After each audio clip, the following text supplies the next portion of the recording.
না সেন মাটি নাই, কক্সবাজার তো যাচ্ছি।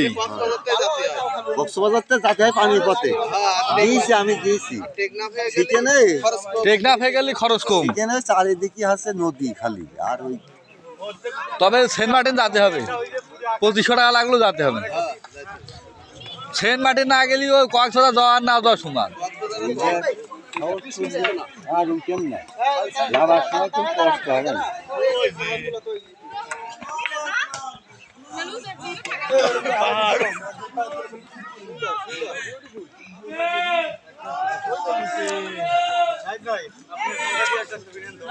এদের ভাইরা সব ইগা কোনো ব্যাপার না, লোড নিয়ে চলে আসছে। বরফ নিয়ে ভাই আপনি একবারে শেষ মাথায় যাবেন নি?